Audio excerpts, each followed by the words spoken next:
Your homework is to memorize this and write it 15 times.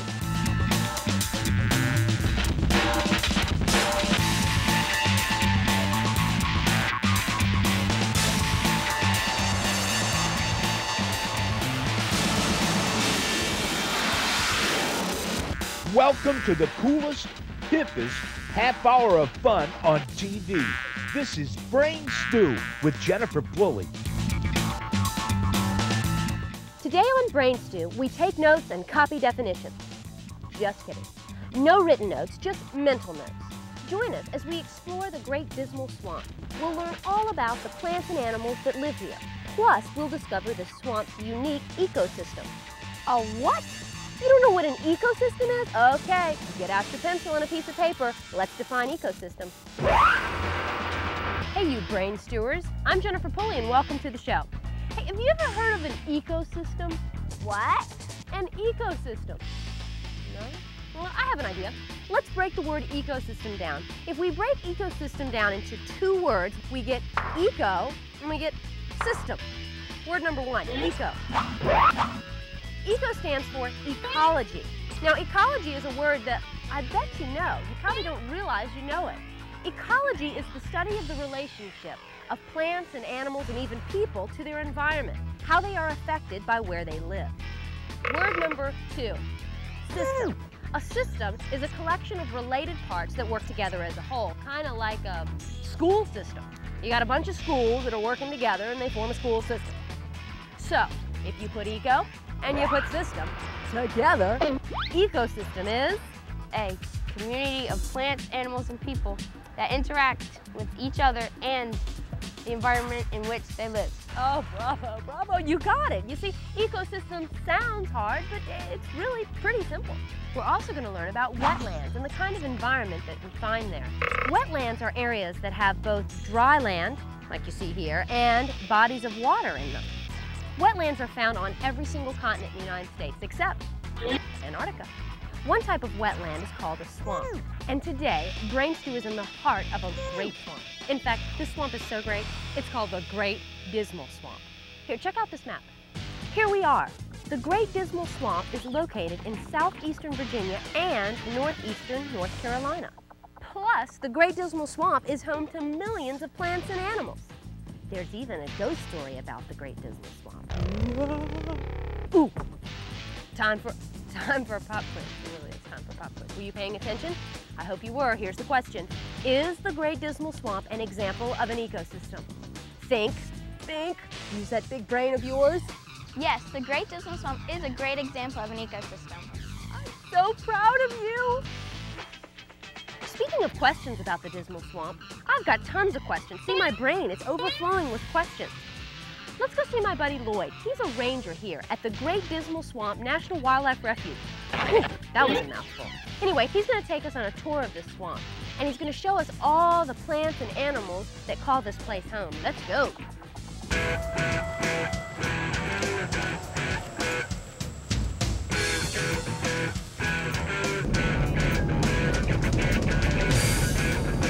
See, we're coming down the railroad ditch right here, and we're on our way to Lake Drummond. Railroad West Interior, Lake Station. So we traveled down the west ditch. We're hanging a left to the interior ditch. We're still on to Lake Drummond, which is in about 2 miles. Hi, Lloyd. How are you? Oh, doing very well, Jennifer. Glad to have you here at Refuge today. Good. I'm so glad to be. You know, my brain is just overflowing with questions for you. Well, I'm glad to hear that. You ready for the question? We'll try it. Okay. Why do they call this place the Great Dismal Swamp National Wildlife Refuge? Oh. Well, as far as the Great Dismal Swamp goes, the first European people who came through here didn't think it was a very nice place to be. So they called it Dismal. But actually, another story is, though, that back in the colonial days, another name for a swamp was called a dismal, so it was called the Great Dismal. Yes, it is. Now, when did it become the Great Dismal Swamp National Wildlife Refuge? It became the Great Dismal Swamp National Wildlife Refuge in 1974, and Congress passed a law establishing this area as a National Wildlife Refuge. So it became one of what is now over 500 national wildlife refuges across the country. It's really buggy out here, Lloyd. It sure is. Good thing I have on my deep wood box. Yes. Now, I mean, why did they set it up? I mean, what was the whole reason to set up a refuge out here? Well, the primary purpose of this refuge is to protect and restore a unique ecosystem. And what happened is that a lot of folks in Virginia and some in North Carolina felt that the Great Dismal Swamp was a very unique place that deserved protection. And back in those days, you didn't have some of the wetlands protection laws that you have today. So without the area becoming a refuge, a lot of this area would have been developed, and you might have seen houses along the edge of Lake Drummond. Oh no, I'd rather see bears and foxes and beavers and things well, we like would too. that. Yeah. How did the Great Dismal Swamp form? Thousands of years ago, this area was probably just a large sandy area near the ocean. But it was an area where a number of small streams converged in this area. As time passed, trees and plants came into the area. The trees and plants would die, fall down, partially decay. More trees would come in and plants and die and partially decay. And as a result, these partially decayed plants and trees formed their own type of soil called peat. That's right, yeah. And the level of the swamp in its soil, the peat built up to where you have this this forested swamp that has this organic peat soil. In fact, because the soil itself is made out of partially decayed plants and trees, if it gets dry enough, it will actually burn. If the fire starts, that means that not only the trees and the plants will catch on fire, even the soil itself will catch on fire. In fact, the most common theory behind the formation of some of the lakes in the Great Dismal Swamp is that these lakes were formed when you had a deep soil fire. They actually made a big hole in the swamp and allowed the water to collect. How big is the Great Dismal Swamp? Well, the refuge covers over 107,000 acres, or about 170 square miles now. However, back in about 300 years ago, the Great Dismal Swamp probably covered something along the lines of 1,000 square miles in Virginia and North Carolina. What kind of animals live in the swamp? We have deer, foxes, over 200 species of birds, great blue herons,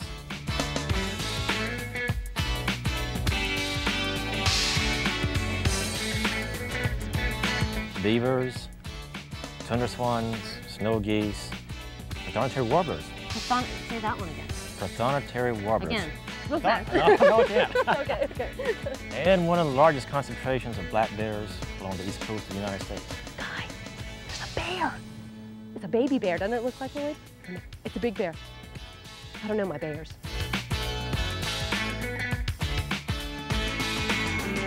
Hey, you. Hands off that remote. Brain Stew will be right back with more from the Great Dismal Swamp National Wildlife Refuge.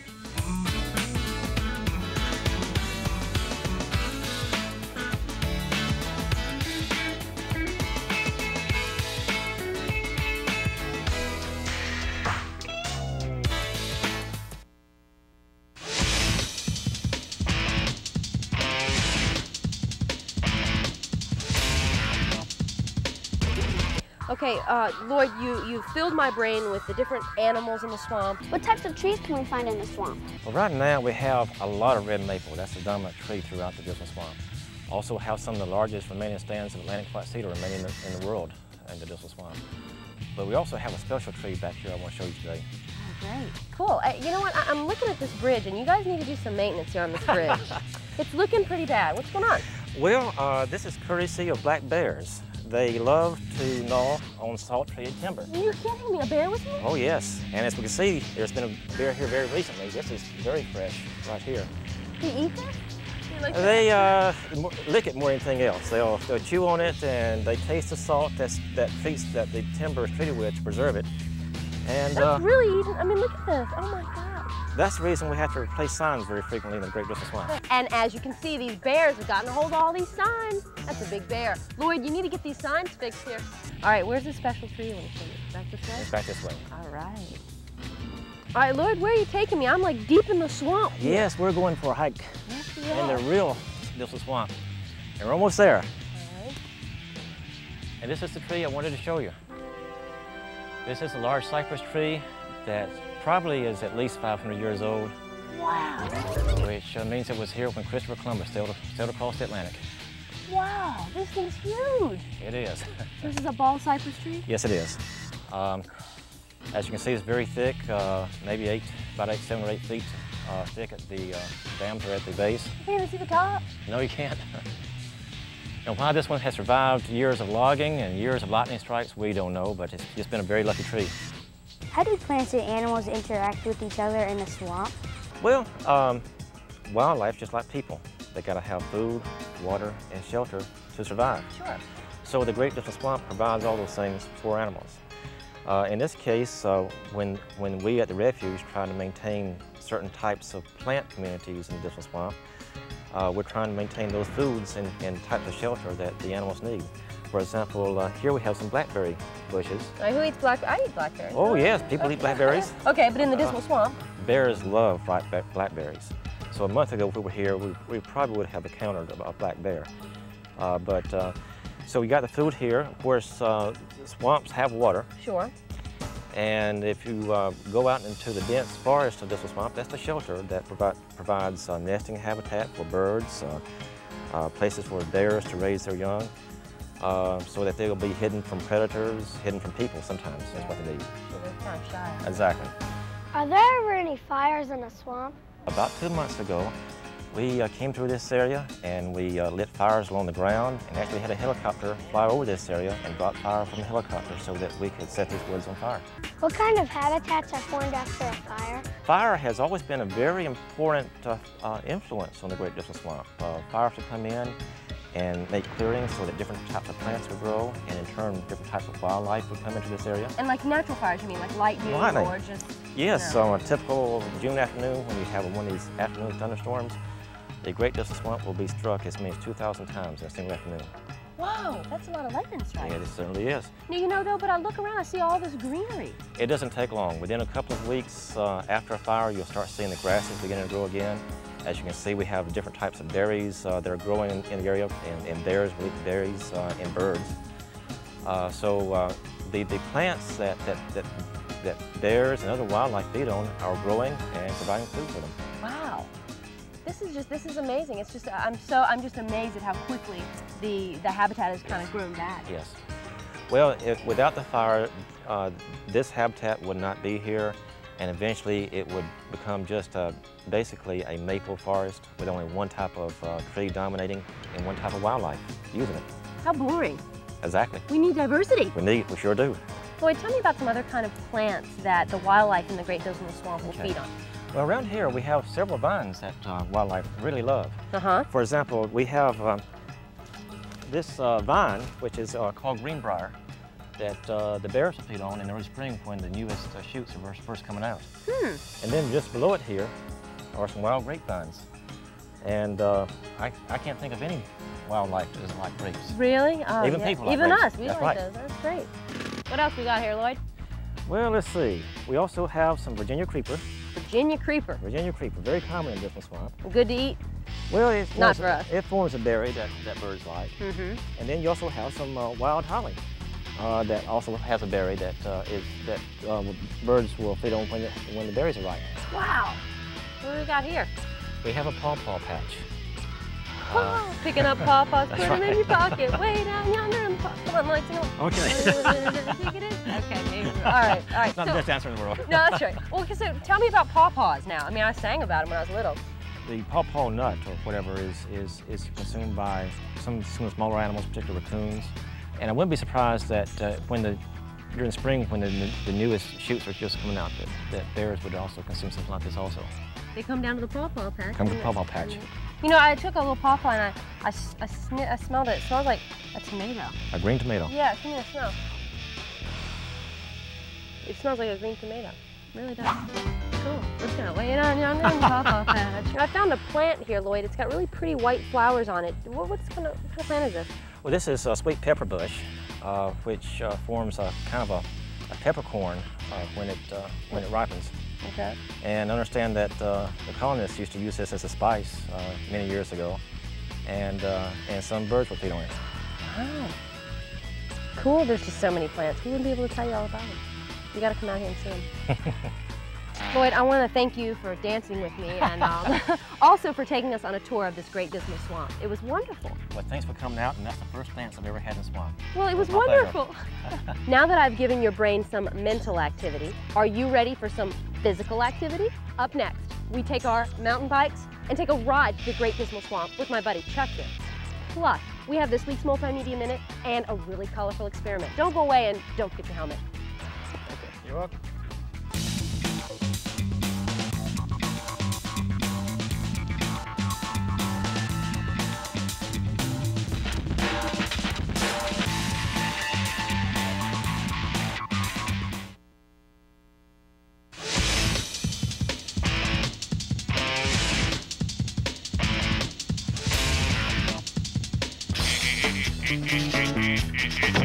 Ever wonder how plants and trees get their water? Let's do this experiment and find out.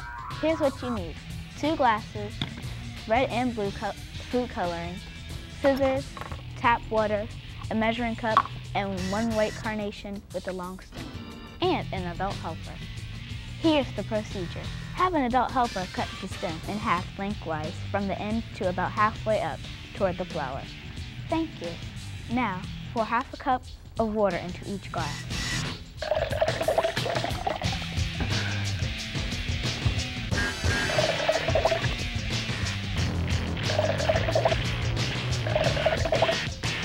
Now add enough food coloring to make each color in each glass a deep color. 1 red, 1 blue.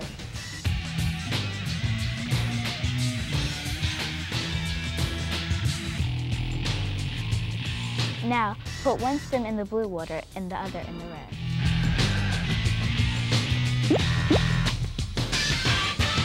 Now, leave the flower just like this for 48 hours. Cool, check out these results. After 48 hours, the flower will have changed color. One side will be red and the other blue. I wonder why this happened. Tiny tubes called xylem run up the stalk to the flower petals. The colored water moves through the xylem, allowing the color to be spread throughout the cells in the petal, causing their color to change. Minerals in the swamp soil are carried to the plant cells, in this same way providing nutrients to the flowers and leaves. The minerals dissolve in water just like the red and blue food coloring did. The solution is carried up through the xylem from the plant's roots to the leaves and flowers and the rest of the plant. That's how plants get their water. Hey you, have you ever visited a national wildlife refuge, kind of like the Dismal Swamp? Well, it's a great place to visit, but you know what? You can't drive through it. So you gotta think of other ways. This is my buddy Chuck. How are you doing, Chuck? I'm doing good. How can we get through the Dismal Swamp then if we can't use our car? Well, we can use these bicycles, or we can canoe in, we can kayak in, or we can come by a small boat. Wow, that's incredible. You know, I have a friend that's been known to skydive. Over the Dismal Swamp? Yeah. I wouldn't recommend it. Told you there were many ways to get into a swamp. Now, today we're going to switch gears and we're going to actually take a bike ride through the swamp. So Chuck, you need to fill me in here. What are some of the things that we need to take a bike trip into? Okay, well, first obviously we need these bicycles. All right. We want to have bikes with nice fat tires so they can ride over the uneven terrain without any problem. Alrighty. We need helmets on our heads for safety reasons, of course. Protect my big brain. Yeah. Now out here, we're out here in the middle of the summer and it's kind of warm, so we both brought water bottles on our bikes. Yep. And I have a couple of additional bottles on this pack right here as well. Now a couple of things I always like to bring also are a pump. This comes right off here. In case we get a flat tire? In case I get a flat tire, I can fix it. I carry a few tools and a little patch kit. There's the patch kit.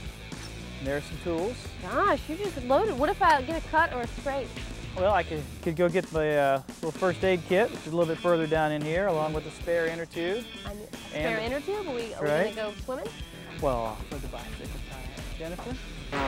We're prepared to go. Now, besides being able to see the Great Dismal Swamp and all the plants and animals that live here, bike riding itself also has tremendous health benefits. You ready to take off? I'm ready. All right, I'll follow you.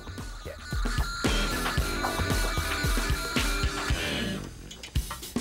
The longer we ride and the faster Chuck makes me ride, this increases my heart rate. And your heart, what that means is your heart starts beating faster and faster. Your heart's a huge muscle. And the faster you make it beat, the stronger it becomes. Right, Chuck? That's right. Yeah, right. How's your heart rate? My heart rate's great. We're working our heart muscle. We're also working other muscles. Chuck, you know what other muscles we're working? Well, we're working our legs quite a bit. You're exactly right. We're working our quads, which are right here, which are like our thighs, and we're also working our hamstrings, which are back here. All right. You sweating yet? A little bit. How about me you? too, me too. Oh man, it's nice and shady right here. Why don't we stop and get a drink? All right, yeah, well tell me why again, why do we bring this water? I know it tastes good and all, but... Well, we want to stay well hydrated because we're putting out a lot of sweat on this hot day.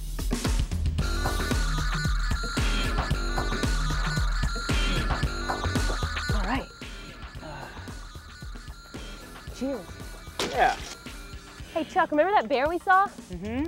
And I think Lloyd told me that bears like to eat blackberries. They do. What else do they eat? Well, there's some stuff right here they like to eat. Want to hop off and take a look? Yeah.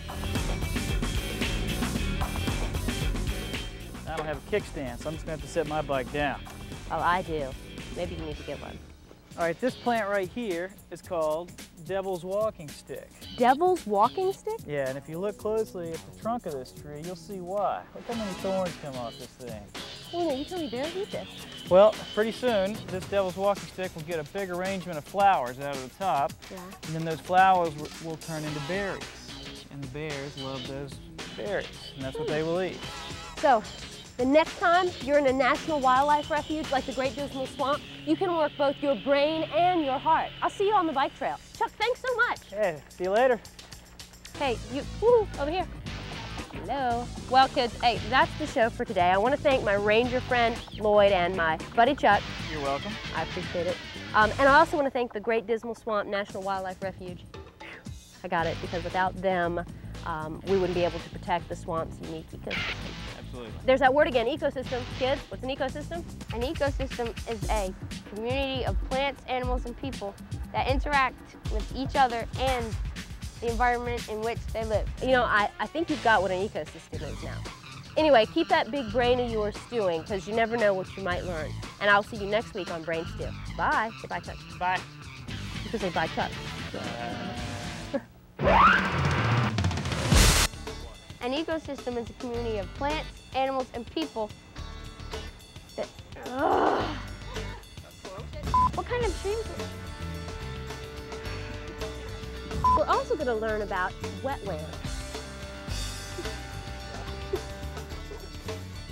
And then... Yeah, so what?